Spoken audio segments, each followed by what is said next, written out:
ഓങ്ങാണ് കിടന്നിട്ട് അങ്ങോട്ട് നീക്ക്. നമസ്കാരം സാറേ. നമസ്കാരം. ഇരിക്കും. സാറേ, ഇത് ഞമ്മളെ മോളെ സായിനെ കല്യാണ കത്താ. കല്യാണത്തിന് വരാനൊന്നും സമയം ഉണ്ടാവില്ല. അല്ല, കല്യാണത്തിന് സാറിനെ ക്ഷണിക്കാനല്ല ഇപ്പൊ വന്നത്. ഈ കല്യാണ കത്തും വെച്ചിട്ട് ഈ പെണ്ണുങ്ങൾ ഒരു കളി കളിച്ചു. അതെന്താ? നമ്മളെ വീട്ടിലെ കല്യാണമാണല്ലോ. അപ്പൊ അയൽപ്പക്കാരെല്ലാം ഞാൻ ഒരു കത്ത് കൊടുത്തു. ഈ കത്തും കൊണ്ടിട്ട് വീട് മുഴുവൻ ഇരക്കുകയാണ്. ഓരോരുത്തരത്ത് പോയിട്ട് പൈസ ചോദിക്കുക. എന്താ പറയണത്?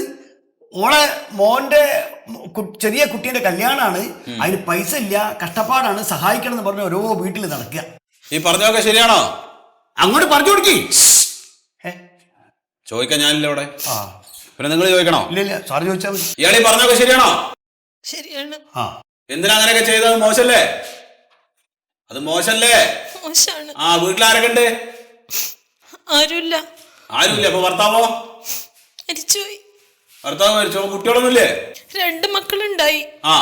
ഇപ്പൊ എന്റെ കൂടെ അല്ല. അതെന്താ? ഭാര്യമാരുടെ കൂടെ പോയി.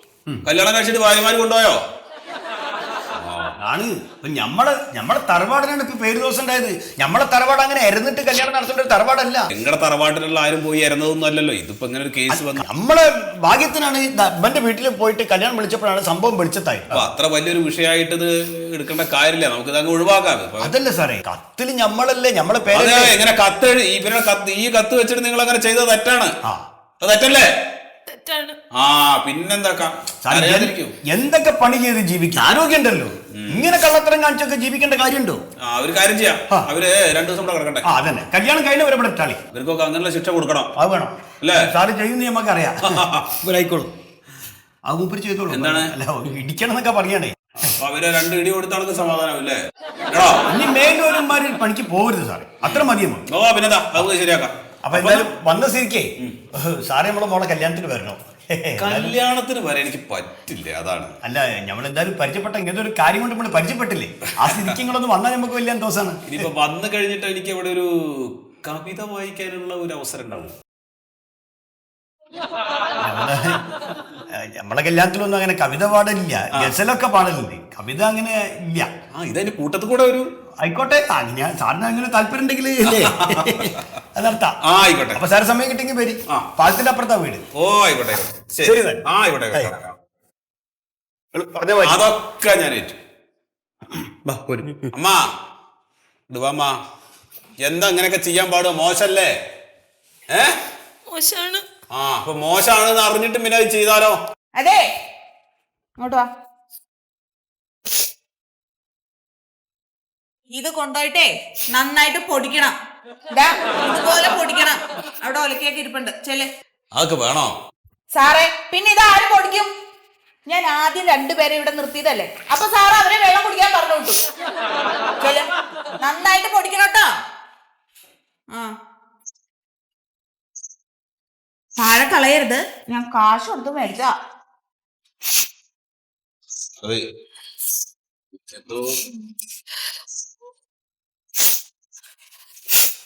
വയ്യ പറ്റിക്കാൻ നടന്നപ്പോ ഈ വയ്യായികൊന്നും ഇല്ലായിരുന്നല്ലോ.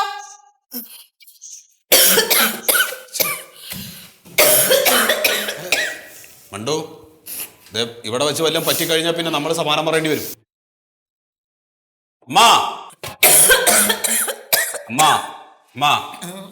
വിട്. മതി.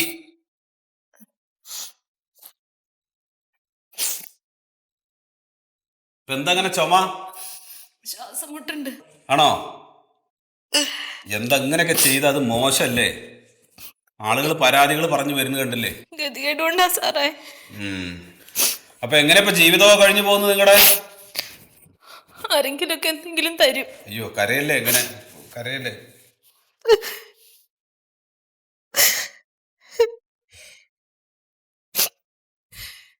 ഇത് വെച്ചോളൂ. വേണ്ട സാറേ. അല്ല, വെച്ചോളൂ. വെക്കേ.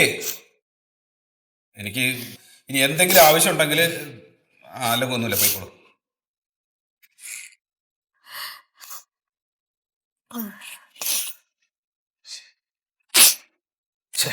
മൂഡ് പോയി.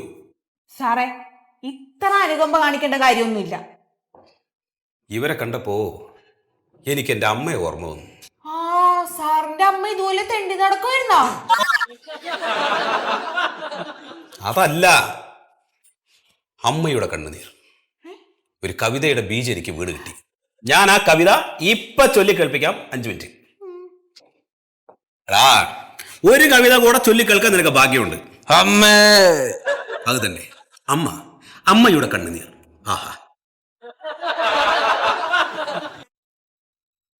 ആർക്കാണ് വീട് വാടകയ്ക്ക് കൊടുത്ത്? അത് നമ്മൾ ഈ കെട്ടിട നിർമ്മാണ തൊഴിലാളികൾ, മറ്റേ ബംഗാളിന്നൊക്കെ വരില്ലേ? ബംഗാളികളല്ല, ഇനി ഡൽഹിയിൽ നിന്നുള്ളവരായാലും ശരി, നമുക്കേ അവരുടെ പേരും ഡീറ്റെയിൽസ് ഒക്കെ നോക്കി കഴിഞ്ഞാലേ ആരാന്ന് പിടിക്കാൻ പറ്റും. അതൊക്കെ ഇവിടെ തന്നിട്ടുണ്ടല്ലോ അല്ലേ? എന്ത്? അല്ല, വീട് അവർക്ക് വാടകയ്ക്ക് കൊടുക്കുമ്പോ അവരുടെ ഫുഡ് ഡീറ്റെയിൽസ് ഒക്കെ ഇവിടെ സ്റ്റേഷനിൽ വന്ന് പറഞ്ഞിട്ടില്ലേ? ഇല്ല, ഞാൻ ഇവിടെ പറയണോ? ഇവിടെ പറഞ്ഞിട്ടില്ല. എണീക്ക്, എണീക്ക് വാ. എന്താ സാറേ? എണീച്ചു വാടോ, എണീച്ചിട്ട് വരാ സാറേ, വാടോ.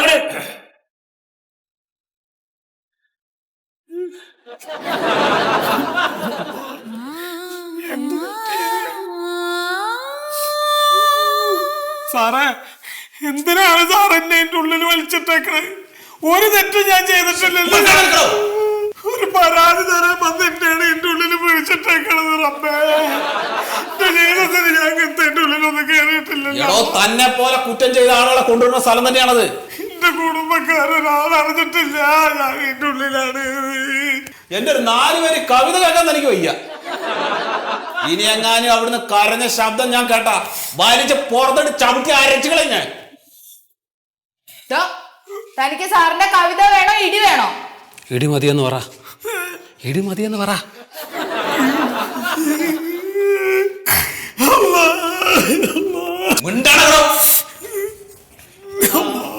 സാറേ, കിട്ടിയോ? ക്യാമറ സാറേ, എന്നെ പുറത്ത് കിടക്ക് സാറേ.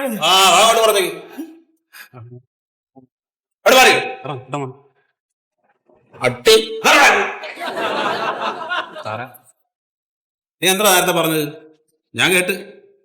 തല കാണിക്ക്.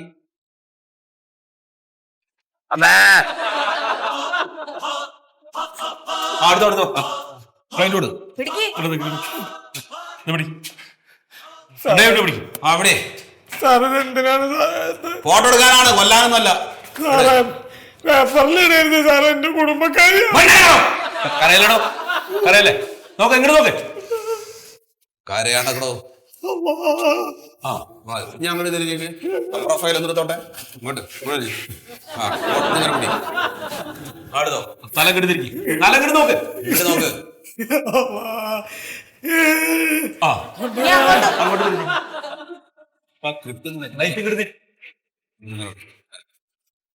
നോക്ക്, ഇങ്ങോട്ട് നോക്ക്. ഇങ്ങോട്ട് നോക്കടാ.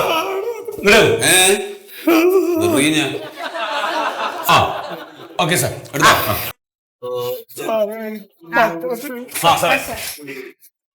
എവിടാണോ ആ തീവ്രവാദികളുടെ കേരളത്തിലെ കൂട്ടാളി? ഇയാളാണ് സാർ. ഇയാളാണോ? തെറ്റും ചെയ്തിട്ടില്ല. ഇയാളെ കണ്ടാൽ തന്നെ അറിയാലോ ആള് കുഴപ്പക്കാരനാണെന്ന്. തെറ്റൊന്നും ചെയ്തിട്ടില്ല സാറേ. താനേ അന്യ സംസ്ഥാനത്തു നിന്നുള്ള ആളുകൾക്ക് അവരാരാണെന്നോ എന്താണെന്നോ അറിയാതെ താമസിക്കാനുള്ള സൗകര്യം ഒരുക്കി കൊടുത്തു. അവരുടെ ഡീറ്റെയിൽസ് താൻ സ്റ്റേഷനിൽ കൊടുത്തായിരുന്നോ? ഇല്ല. അത് ഇവിടെ കൊടുക്കാതെ മുങ്ങി നടന്നു എന്നുള്ളതാ തന്റെ പേരിലുള്ള കംപ്ലൈന്റ്. അങ്ങനെ അന്യ സംസ്ഥാനത്ത് നിന്ന് വരുന്ന തൊഴിലാളികൾക്ക് താമസിക്കാനുള്ള സൗകര്യം ഒരുക്കി കൊടുക്കുമ്പോൾ അവരുടെ ഡീറ്റെയിൽസ് സ്റ്റേഷനിൽ കൊടുക്കണമെന്ന് ഞങ്ങളുടെ ഡിപ്പാർട്ട്മെന്റിന്റെ വക ഒരു നിർദ്ദേശമുണ്ട്, അറിയാവോ? എന്നാ അങ്ങനെ ഒരെണ്ണം ഉണ്ട്. പത്രത്തില് ഫോട്ടോ ഒക്കെ ഇടാൻ ഏർപ്പാട് ചെയ്തോ? ഇല്ല സാർ, എടുക്കണം, ഫോട്ടോ എടുക്കണം. സാർ, സാർ, നമ്മളൊരു ഇന്റർനാഷണൽ കുറ്റവാളിയാണ് കേരള പോലീസ് അതിസമർത്ഥമായി പിടികൂടിയിട്ടുള്ളത് എന്ന് നാളെ എല്ലാ പത്രത്തിലും വരാം. പിന്നെ ഇന്റർപോളിനെ അറിയിക്കണം. അതെ, വിഷയമുള്ള കേസല്ല പോയാ. എഴുതോ,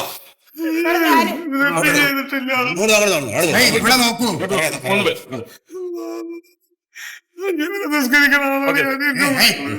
പോയാ ഇങ്ങനെയുള്ള ആൾക്കാർക്ക് നമ്മൾ വീട് വാടകയ്ക്ക് കൊടുക്കുമ്പോൾ അവര് തന്റെ വീട്ടിൽ ഇരുന്ന് വല്ല ബോംബ് സ്ഫോടനങ്ങളോ വല്ല അക്രമങ്ങളോ വല്ല കലാപങ്ങളോ അങ്ങനെ വല്ലതും പ്ലാൻ ചെയ്ത് എന്ത് ചെയ്യും? ചെയ്യും സാർ, അങ്ങനെ പ്ലാൻ ചെയ്യും. സാറേ എന്റെ വാടക എന്നെ ശരിക്കും തരാത്ത ആൾക്കാരാണ്, അവരെന്ത് പ്ലാൻ ചെയ്യാനാണ് സാറേ? നമുക്ക് അങ്ങനെയൊക്കെ സംശയിക്കേണ്ടി വരും. അതെ, അങ്ങനെ വന്ന് അവരെ പിടിച്ചു കഴിഞ്ഞാല് താനും കൊടുക്കും.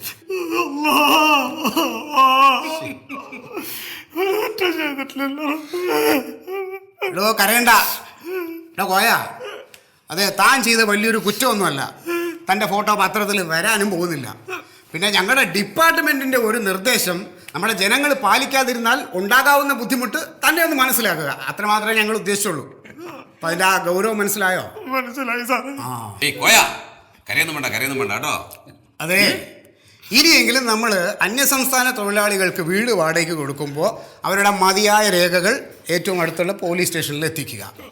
അല്ലാതെ എന്തെങ്കിലും പ്രശ്നമായി കഴിയുമ്പോൾ അയ്യോ പൊത്തോ എന്ന് പറഞ്ഞ് ഓടി സ്റ്റേഷനിൽ വന്നു കഴിഞ്ഞാൽ ഞങ്ങൾക്കും ബുദ്ധിമുട്ടാവും, നിങ്ങൾക്കും ബുദ്ധിമുട്ടാവും. വിഷമിക്കണ്ട. നിങ്ങൾ പേടിക്കല്ലേ? പേടിയാണോ? നീ പേടിക്കൊന്നും വേണ്ട കേട്ടോ. നിങ്ങളുടെ പേരിൽ കേസുമില്ല, ഒന്നുമില്ല. പിന്നെ നിങ്ങളുടെ മോഷണ കേസ് അത് വേണ്ട, എന്താന്ന് വെച്ച് കഴിഞ്ഞാൽ സത്യശീലം നോക്കിക്കോളൂ. അത് നമുക്ക് അന്വേഷിക്കാം, പ്രതികളെ കണ്ടുപിടിക്കാം. ഇതെന്താണ് കോയ? ഒന്ന് ചിരിക്കേ. ചിരിക്കണോ? ഇതെന്ത് ചിരിയാണ്? ശരിക്കും ചിരിക്കണം. നിങ്ങളെല്ലാം കൂടെ ശരിക്കും വരട്ടില്ലേ? ഞാൻ പോട്ടെ. ഓ ശരി. ഒന്ന് നിക്ക്. കോയയുടെ അപ്പോഴത്തെ അവസ്ഥ കാണുമ്പോ എന്റെ മനസ്സിൽ സാർ ഒരു കവിത പൊട്ടിമുളയ്ക്കുന്നു, ഒരു നിസ്സഹായന്റെ രോദനം. ഞാൻ അതൊന്ന് ചൊല്ലാം.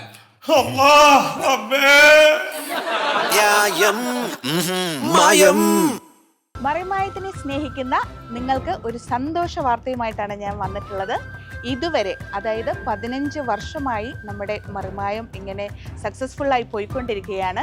ഇത്രയും നാളത്തെ നമ്മുടെ എല്ലാ എപ്പിസോഡുകളും സൗജന്യമായി തന്നെ മനോരമ മാക്സിൽ നിങ്ങൾക്ക് കാണാൻ സാധിക്കുന്നതാണ്.